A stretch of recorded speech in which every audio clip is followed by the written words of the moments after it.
Friends, स्वागत है आपका हमारे यूट्यूब चैनल आनंद टेक्निकल स्टडी में।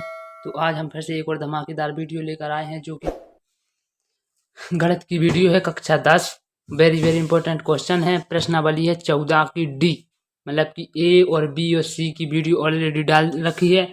तो अब एक डी है, तो इसकी भी देख लेना, और ए बी सी की वीडियो की डिस्कशन में लिंक है, वहां से देख लेना, बहुत महत्वपूर्ण है। और ये बारंबारता है, ये सांख्यिकी, मतलब इसका पहला नाम है सांख्यिकी, पे इसको बारंबारता मानते हैं।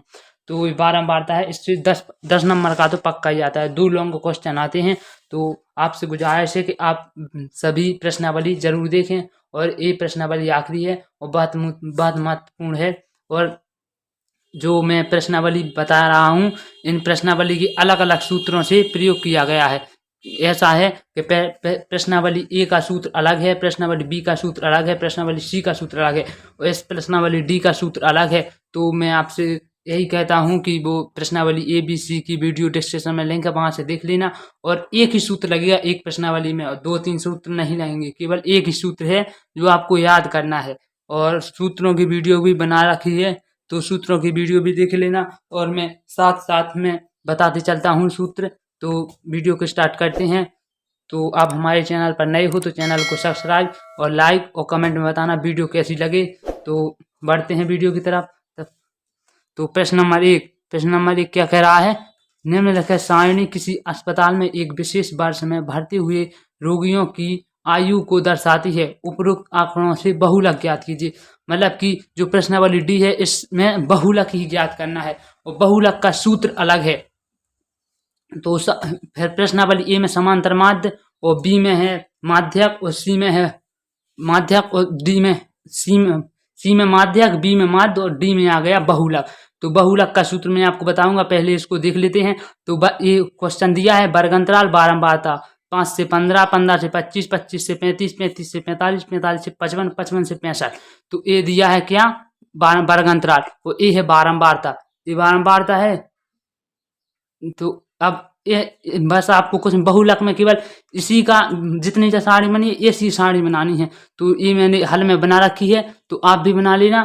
तो ये हल है, बस जैसी ये साड़ी है ऐसी ही बनाना है, बस थोड़ा अंतर है इसमें, कुछ चेंजेस कुछ नहीं करना है, जैसा लिखा उसे ही लिखना है, बस इसमें एक बात जोड़ना है कुछ। तो इसको स्टार्ट करते हैं। तो सबसे पहले बहुलक का सूत्र लिख लेते हैं। तो यहाँ लिखते हैं बहुलक। तो बहुलक लिखा गया। अब बहुलक लिखा गया, अब इसका सूत्र देख लेते हैं। तो बहुलक, इसका सूत्र है, मैं आपको बताता हूं, इसका सूत्र ए है। बहुलक का सूत्र L1 प्लस बड़ा F माइनस F1 बटा 2F minus F1 minus F2, फिर कोष्टक में L2 माइनस L1 कोष्टक बंद। बस यही सूत्र है। तो लिख लेते हैं L1 प्लस बड़ा F माइनस F1 बटा 2 बड़ा F minus capital F minus small F1 minus small F2, तो कोष्टक में L2 माइनस L1। ये सूत्र हो गया। अब मैं आपको बताऊं कि बस इसमें क्या करना है। यही करना है कि जो ये वर्ग अंतराल लिखा है, वर्ग अंतराल में कुछ नहीं करना, सबसे पहले इसको देखना है। तो इसको देखेंगे तो इसमें जो सबसे ज्यादा बड़ी संख्या उसको बड़ा F मानते हैं। अगर प्रश्नावली डी, अगर बहुलक पूछ दिया जाए प्रश्न में, तो आपको कुछ नहीं करना है, केवल बहुलक के कार्य वही की वही सारणी उतारनी है। और बारंबारता में जो सबसे बड़ी संख्या है उसको बड़ा F मानते हैं। जैसे 6, 11, 21, 23, 14, 5 में सबसे बड़ी संख्या क्या है? 23 है। तो यहाँ 23 को मान लेते हैं बड़ा F। मान लिया, बड़ा F मान लिया। अब क्या करना है? अब इसको बड़ा F मान लिया, तो इसके ऊपर की संख्या को मान लेंगे छोटा F1, उसके नीचे की संख्या को छोटा F2। इतना आ गया। अब बस कुछ नहीं करना है, इतना आ गया। अब क्या करना है? ये बड़ा F माना था हमने, तो बड़ा F के सामने वाली वर्ग अंतराल की संख्या को, इसको L1 और इसको L2, बस इतना ही आपको ध्यान रखना है। अगर बहुलक पूछे तो बारंबारता में सबसे बड़ी संख्या ढूंढना है, उसको बड़ा F मान लिया, उसके सामने वाली संख्या वर्ग अंतराल को L1 L2 लिख लेंगे। तो इसके बड़ा F के ऊपर वाली संख्या को F1 और बड़ा F के नीचे वाली संख्या को F2 लिख लेंगे। अब बस कुछ नहीं, बस हो गया, समझ लो आपका प्रश्न हो गया। तो इसको क्या करना है? अब यहाँ लिखते हैं, सबसे पहले इसको विस्तार से लिखते हैं। तो यहाँ क्या है? L1। तो यहाँ लिख लेते हैं L1 बराबर कितना है? L1 L1 है 35, 35 लिखा गया। अब कोमा क्या है, बड़ा एफ। अब बड़ा एफ है तो बड़ा एफ बाद में लिख लेते, पहले L2 लिख लेते हैं। तो L2 कितना है, बराबर 45, 45 है। अब क्या करना है, अब दिया है उसमें बड़ा एफ, अब बड़ा एफ लिखेंगे तो बड़ा एफ कितना है 23, 23 आ गया। अब लिखेंगे F1, छोटा F1, तो F1 कितना है 21। अब लिखते हैं F2, F2 कितना है 14 है। बस लिखा गया। अब बिल्कुल सॉल्व कर, अब बिल्कुल सॉल्व तुरंत हो जाएगा। अब क्या करना है, अब बस इसको उतार देना है। तो L1 कितना है 35, यहाँ लिख लेते हैं 35, प्लस का प्लस, बड़ा F कितना है 23, यहाँ लिख लेते हैं 23, माइनस F1 कितना है 21, तो 21 बटा 2F कितना है, तो 2 गुणा बड़ा F कितना है 23, तो 23 माइनस, और F1 कितना है, F1 है 21, माइनस F2 कितना है 14 है। यहाँ तक आ गया। अब कोष्टक में L2 कितना है 45, माइनस L1 कितना है 35। अब यहाँ तक हो गया। अब क्या करना है, अब इसका गुणा माइनस करेंगे। तो क्या करना है, इसको करेंगे तो 23 का गुणा 2, पहले 35 का 35 ही लिख लेते हैं, 35 प्लस, अब 23 में से 21 चलेगा तो कितना बचा 2, तो 2 लिख लिए, बटा, अब क्या करना है 2 आ गया बटा, तो 23 गुणा कितना होता है 2, 46, तो 46 हो गया 46। अब क्या करना है, माइनस माइनस क्या होता है प्लस, तो यहाँ तो माइनस दिया ही है, तो यहाँ जाएगा माइनस।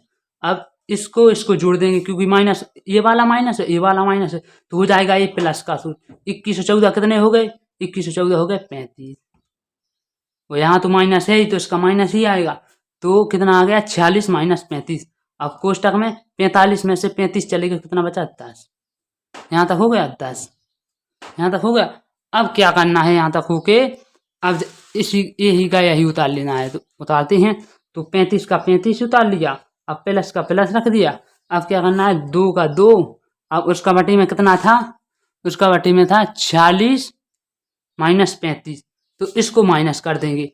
तो 46 में से 35 का कितना बचा 11 है, 11 बचा। अब गुणा, वो कोष्टक है, एक कोष्टक हट जाएगा, एक कोष्टक, ये वाला कोष्टक हट जाएगा। अब यहाँ गुणा आ जाएगा, क्योंकि कोष्टक गुणा ही से हटता है, यहाँ जाएगा गुणा 10, इतना हो गया। अब बस समझ लो आपका प्रश्न होने वाला है। तो यहाँ लिखते हैं 35, यहाँ लिखते हैं प्लस, अब 11 से, अब 10 का गुणा करेंगे 2 से, तो आ जाएगा 20 बटा 11, इतना हो गया। अब करेंगे 35 प्लस 11 से 20 को काटेंगे तो कितना आ जाएगा, तो 1.81 बार 81, इतना आ गया। अब यहाँ लिखते हैं 1.81, इतना हो गया। अब क्या करना है, बराबर इसको जोड़ देंगे, इन दोनों संख्या को प्लस कर देंगे, तो 35 और 1 प्लस कितना आ जाएगा 36.81, आंसर आ गया। कितना सरल है, बोले तो बिल्कुल सरल है, बस आपको ध्यान से देखना है एक बार वीडियो।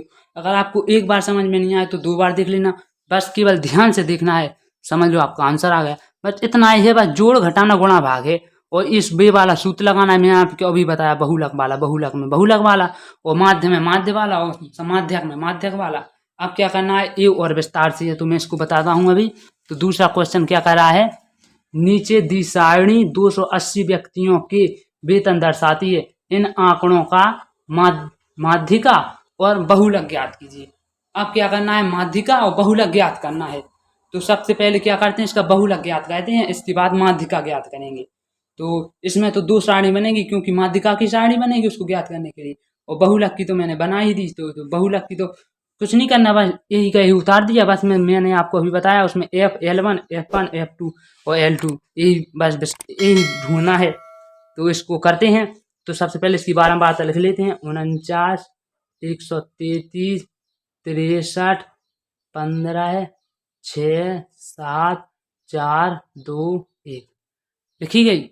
अब लिखी गई, अब क्या करना है, इसमें सबसे बड़ी संख्या ढूंढना है। तो इसमें बारंबारता में सबसे बड़ी संख्या कौन सी है, तो सबसे बड़ी संख्या है कितनी, 49 133 63 15 6, इसमें है सबसे बड़ी संख्या 133, को मान लिया बड़ा F। मैंने आपको क्या कहा, बहुलक ज्ञात करने के लिए बारंबारता में सबसे बड़ी संख्या ढूंढनी है और बस उसको बड़ा एफ मान लिया, बस समझ लो आपका क्वेश्चन हल हो गया। तो इसको बड़ा एफ मान लिया, अब इसके ऊपर वाली संख्या को F1, छोटा F1, और इसके नीचे वाली संख्या को F2, बस हो गया। अब क्या करना है, अब जो बड़ा एफ माना था उसके सामने वाली संख्या वर्ग अंतराल को L1, पहली संख्या को, और दूसरी को L2, बस समझ लो हो ही गया। अब यहाँ तक आ गया। अब क्या करना है, इसके आगे देखते हैं। तो इसको L2 L1 हो गया और ये सब ढूंढ गया लिया। अब क्या करना है, इसको आगे बढ़ते हैं। तो आगे बढ़ते हैं, अब सबसे पहले उसका L1 L2 वाला लिख लेते हैं। तो L1 कितना है, L1 है 10 और L2 है 15 है। तो L1 लिख लेते हैं 10 और बड़ा कोमा L2 लिखते हैं 15 और बड़ा F कितना है, बड़ा F है 133। आपको अभी ध्यान होगा 133 है बड़ा F और F1 कितना है, छोटा F1। तो F1 है 49 और F2 है 63। तो F1 है बराबर 49 कोमा F2 है 63, रखा गया था ना। अब क्या करना है, 63 आ गया। अब करना है इसका सूत्र लगाना है। तो यहाँ लिखेंगे बहुलक बराबर, इसका सूत्र लगाएंगे। इसका सूत्र है क्या, मैंने आपको अभी बताया। तो इसका सूत्र है L1, ये है सूत्र L1 प्लस बड़ा F माइनस F1 बटा 2A बड़ा F minus F1 minus F2 कोष्टक में L2 माइनस L1, सूत्र रखा गया। अब क्या करना है, अब इसके आधार पर इसको रखना है। तो क्या करना है, तो L1 कितना है, L1 है 10, यहाँ लिखते हैं 10 प्लस बड़ा F कितना है 133। तो 133 माइनस F1 कितना है 49। तो लिखते हैं 49 बटा 2 गुणा, यहाँ कुछ नहीं है तो गुणा आ जाएगा। तो बड़ा F कितना है 133, अब माइनस F1 कितना है 49 माइनस F2 कितना है 63 कोष्टक में बंद। L2 कितना है 15 है माइनस L1 कितना है 10, लिख लीजिए बस। अब क्या करना है, इसका तोड़फोड़ करना है, इसको कहाँ से कैसा गुणा करना है। तो कहते हैं तो 10 प्लस 133 में 49 घटा देंगे, मतलब माइनस कर देंगे, तो कितना आ जाएगा 84। तो 84 अब बटा, अब 2 का गुणा 133 से करेंगे कितना आ जाएगा 266। 266 आ जाएगा, करके देख लो। 133 दूनी 66, 1 दूनी 2। तो अब यहाँ जाएगा माइनस का माइनस। अब ये है प्लस और माइनस है सो क्या हो गया, हाँ माइनस और माइनस है सो क्या हो गया, प्लस हो गया। तो 49 और 63 को जोड़ देंगे। तो 49 और 63 को जोड़ा कितना आ गया 112 इतना आ गया। अब कोष्टक में है 15 में से 10 गए तो 5 चले गए, 5 बचा। 15 माइनस 10 करेंगे तो 5 ही बचेगा। तो 5 आ गया। अब क्या करना है, अब और आगे लिखते हैं। तो 10 प्लस 84 का 84 रहेगा बटा 266 में से 112 माइनस कर देंगे तो कितना बचेगा 154, क्योंकि 266 में से 112 माइनस कर देंगे तो 154 बचा। अब यहाँ गुणा 5 कर देंगे। अब क्या करना है 10 प्लस 5 का गुणा 84 से करेंगे। तो 5 का गुणा करा 84 से तो आ गया 420 बटा में 154। अब 154 से 420 को काटा तो 1 घटा 2.72 बार, मतलब कि 72। इसको काट के देख लो। 154 से 420 काटा है तो 154 दूनी कितना होता है, 154 दूनी होता है 308। तो जो 2 बार ही कटेगा तो दशमलव है, इतना आ गया शेषफल। तो इतना आ गया। अब क्या करना है, क्योंकि 2 ही संख्या लिखी जाती है, चाहे यहाँ पर कितने ही अंक आ जाए, केवल 2 संख्या लिखी जाएंगी। इतना आ गया। अब क्या करना है 10 प्लस 2.72 आ गया। अब बराबर इसको जोड़ देंगे, इन दोनों को प्लस कर देंगे। तो 10 और 2 12.72 आंसर आ गया। बस हल हो गया। मैंने आपको क्या कहा, बिल्कुल सरल है, बस आप एक बार ध्यान से देखो, ध्यान लगा के देखो और आपको एक ही बार में आ जाएगा। तो बहुलक तो ज्ञात हो गया। अब उसने क्या कहा था 12.72 आ गया। अब क्या करना है, तो अब उसने क्या कहा था क्वेश्चन में 280 व्यक्तियों को वेतन दर्शाती है, मतलब कि वेतन एक व्यक्ति को 1000 रुपये मिलता था। तो 280 इतना ही करना है, तो इसमें 1000 का गुणा करना होगा। तो 12.72 गुणा 1000 अब 1000 गुणा करेंगे तो दशमलव हटाएंगे तो 1 जीरो कट जाएगा, तो यहाँ कितना आ जाएगा 12,720 और फिर एक बिंदी, तो 12,720 आंसर आ गया इसका। तो ये है आंसर, क्लियर।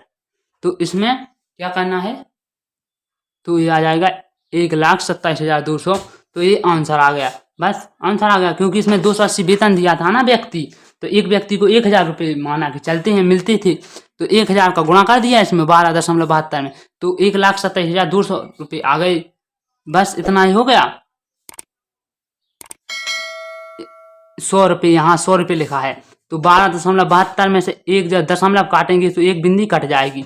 अब 12.72 में से 100 का गुणा करेंगे तो पहले दशमलव काटना पड़ेगा, और दशमलव किससे कटता है, शून्य से कटता है, तो एक शून्य इसमें से काट दिया और एक दशमलव कट गया। अब यहाँ कितना बचा 1272 बचा, यहाँ 10 बचा, तो 10 गुणा 1272 करेंगे तो कितना आ जाएगा 12,720 रुपये, तो ये आंसर आ गया। क्योंकि 1 रुपये में कितने पैसे होते हैं, 100 पैसे होते हैं, तो इसमें 100 का गुणा ही होगा ना, क्योंकि इसमें वेतन का दिया था, वेतन दर्शाती है, तो 1 रुपये में 100 पैसे होते हैं, तो इसी प्रकार से ये आंसर आ गया। अब क्या करना है, उसने क्या कहा था, उसने कहा था सबसे पहले बहुलक और फिर माध्यिका ज्ञात करना है, तो यहाँ माध्यिका देख लेते हैं। तो माध्यिका के लिए क्या करना, सबसे पहले उसकी सारणी बनेगी, तो यहाँ लिख लेते हैं माध्यक ज्ञात करना। अब माध्यक की सारणी बनेगी, तो मैं सारणी बना लेता हूं। तो ये मैंने सारणी बना ली है, बस इतनी ही सारणी बनानी है। माध्यक के लिए केवल 3 ही खंड बनते हैं, वर्ग अंतराल और बारंबारता वो जहीं की तहीं, और फिर संचयी बारंबारता निकालना होता है। बस क्या करना है, अब वर्ग अंतराल मैंने लिख लिया है, वर्ग अंतराल ये वाला वर्ग अंतराल लिख लिया है। अब क्या लिखना है, बारंबारता, तो 49, 133, 63, 15, यहाँ लिख लेते हैं 49, 133, 63, 15, 6, 6।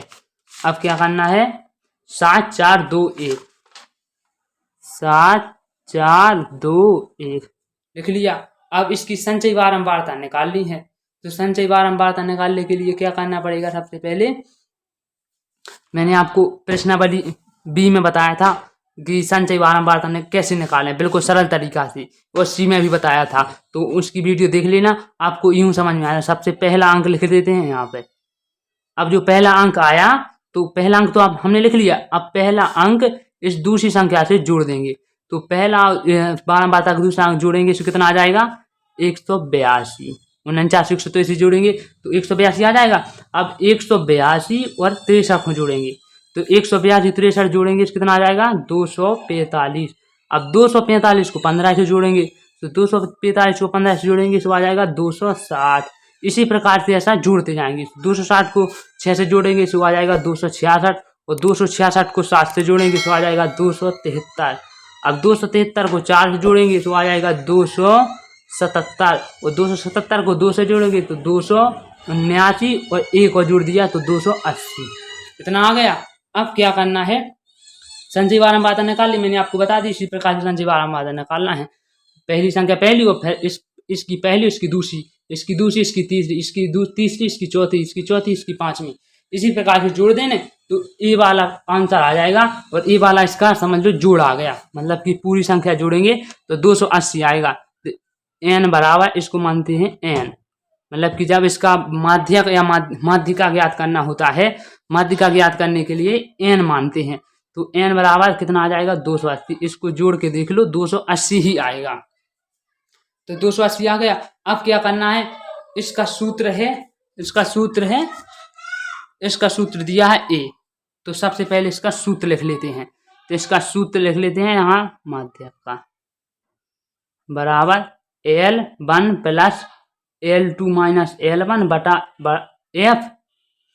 F और बड़ा F आ गया 133, छोटा F, तो छोटा F आ गया। अब क्या करना है, कोष्टक में n/2 माइनस बड़ा F आ गया, बड़ा F। तो सबसे पहले मैंने आपसे क्या कहा, बारंबारता में सबसे बड़ी संख्या कौन है? 133। 133 है तो इसको क्या मान लिया? छोटा एफ, छोटा एफ, या इसको बड़ा एफ भी मान सकते हैं, तो कोई दिक्कत नहीं है। तो छोटा ही एफ मानते हैं, छोटा एफ मान लिया सबसे बड़ी संख्या। अगर उसने माध्य का ज्ञात करने के लिए कहा तो समझ लो सबसे पहले यही आएगा। तो छोटा एफ बारंबारता में सबसे बड़ी संख्या 133, तो इसको मान लिया छोटा एफ। अब इसके सामने वाली की ऊपर वाली संख्या को मान लेते हैं बड़ा एफ। आ गया? मतलब कि बारंबारता में जहां या 6 होता तो इसके ऊपर वाली संख्या 260 है, तो ये हो जाता बड़ा एफ। इसी प्रकार से अगर 2 भी होता तो इसके ऊपर वाली संख्या 277 है, तो ये हो जाता बड़ा एफ। तो इसी प्रकार से अब इसके सामने वाली संख्या मतलब कि छोटा बारंबारता में सबसे बड़ी संख्या उसके सामने वाली संख्या वर्ग अंतराल की L1 L2 मानी जाती है। तो L1 माइनस L2 ये आ गया। अब बस ये हो गया। अब क्या करना, इसमें n/2 है तो इसको n/2 निकालने के लिए इसका सूत्र लगेगा। तो n/2 तो ये इसका 2 से भाग दे देंगे तो कितना आएगा, जितना बचेगा वो आ गया आंसर। तो 2 से जी काटा तो 2 एकम 2, 2 चौको 8, 140। तो 140 जा रही कट गया, तो ये n/2 आ गया 140। तो इसको लिख लेते हैं। तो L1 कितना है बराबर 10, L2 कितना है बराबर 15, छोटा f कितना है, छोटा f है बराबर 133, बड़ा f कितना है, बड़ा f है बराबर 49। तो 49 लिख लिया। अब समझ लो आपका प्रश्न हो ही गया। अब क्या करना है, अब इसको और विस्तार से लिखना है। अब ये तो लिख लिया सूत्र, अब इसके आधार पर ये रखना है। तो L1 कितना है, L1 है 10, तो यहाँ लिख लेते हैं 10, प्लस L2 कितना है, L2 है 15, तो यहाँ लिखते हैं 15, माइनस की L1 कितना है 10, तो माइनस की 10 आएगा बटा बड़ा है छोटा f कितना है 133, तो यहाँ 133 आ गया। अब कोष्टक में n2 कितना है n/2, तो 140, माइनस f कितना है बड़ा f 49, माइनस का 49, तो इतना आ गया। अब मैंने आपने रख लिया। अब क्या करना है, इसको गुणा भाग करना है और फिर इसको लिखते चलना है। तो सबसे पहले लिखते हैं 10 प्लस 15 में से 10 गए कितना बचा 5/133, कोष्टक में 140 में से 49 चले गए तो कितना बचा, तो यहाँ पर बचा 91, इतना आ गया। अब क्या करना है, 91 आ गया। अब कुछ नहीं करना, अब करना है 10 का 10 लिख लेंगे। तो 10 का 10 लिख लिया, प्लस का प्लस। अब 5/133 गुणा 91 हो गया, हो गया 91। अब कुछ नहीं करना, 91 का गुणा करना है 10 से 5 से, इसका गुणा करेंगे इससे। तो 10 प्लस 91 का गुणा किया 5 से, तो कितना आया, 91 का गुणा 5 से किया तो 5 एकम 5 और 5 9 45, मतलब कि 455 आ गया। 455 बटा कितना है 133, तो 133 लिख लिया। ये लिख लिया 133। अब क्या करना है, अब मैं आपको बताता हूं इसके आगे का। तो इसको अब करना है, काटना है 133, 455 काटेंगे तो कितना आ जाएगा 3.42, 3.42 ये काटने पर आएगा। तो यहाँ लिखेंगे, यहाँ लिख लेते हैं। तो यहाँ लिखेंगे 10 प्लस 3.42। आप 133 का 455 में भाग देकर देख लो, या फिर कैलकुलेटर में, या फिर ऐसे ही भाग देकर देख लो, तो 3.42 ही आएगा। इसके ज़्यादा इसके आगे भी संख्या आएगी तो उसका मान नहीं माना जाता, 2 अंक ही माने जाते हैं। तो 10 प्लस 3.42 आ गया। अब क्या करना है, 10 प्लस 3.42 को जोड़ देंगे तो यहाँ आएगा 13.42, इतना आ गया। अब बहुलक में क्या किया था, पैसा जोड़ा था 100। हर इसने कहा है व्यक्तियों के वेतन, मतलब कि 1 रुपये में कितना पैसा होता है 100, तो इसमें क्या करेंगे 100 का गुणा करेंगे। तो 100 का गुणा किया, तो 100 का गुणा करेंगे तो इसमें तो दिया है दशमलव, सबसे पहले दशमलव काटना पड़ेगा। तो दशमलव किससे कटता है, 0 से कटता है, तो इसका 0 कट जाएगा, इसका दशमलव कट जाएगा। अब यहाँ कितना बचा 13.42 गुणा इतना बचा है। अब इतना बचा तो क्या करना है, अब इसका गुणा कर देना है बस। तो इसका गुणा करेंगे कितना आ जाएगा 13.42 13,420, ये आ गया आंसर। बिल्कुल करेक्ट है, आप कहीं भी देख लो यही आंसर आएगा। तो आई होप वीडियो अच्छी लगी है। वीडियो अच्छी लगी हो तो कमेंट में बताना और मिलते हैं अगली वीडियो की तरफ। तब तक के लिए जय हिंद जय भारत। और ये है प्रश्नावली डी। अब प्रश्नावली ई तो बाद में देखेंगे, तो उसमें पैराग्राफ की जरूरत पड़ेगी और पैराग्राफ जरूर आता है, आपको भी पता होगा कि पैराग्राफ आता ही है। तो आज हमने ये प्रश्न देख लिए, ये वाले प्रश्न, तो 2-3 प्रश्न देख लिए। अब आपकी प्रश्नावली समझ लो डी खत्म हो जाएगी। बस ऐसे ही क्वेश्चन आते हैं। ये वाला मैंने आपको क्वेश्चन बताया, डबल वाला, डबल साइड वाला, ये वाला क्वेश्चन तो आता ही नहीं है। अगर आएगा तो आप कर भी लेंगे, क्योंकि मैंने बहुत अच्छे से समझाया है। तो अगर आपको अच्छी लगी हो वीडियो तो कमेंट में बताना कैसी लगी। तो अब बाय बाय।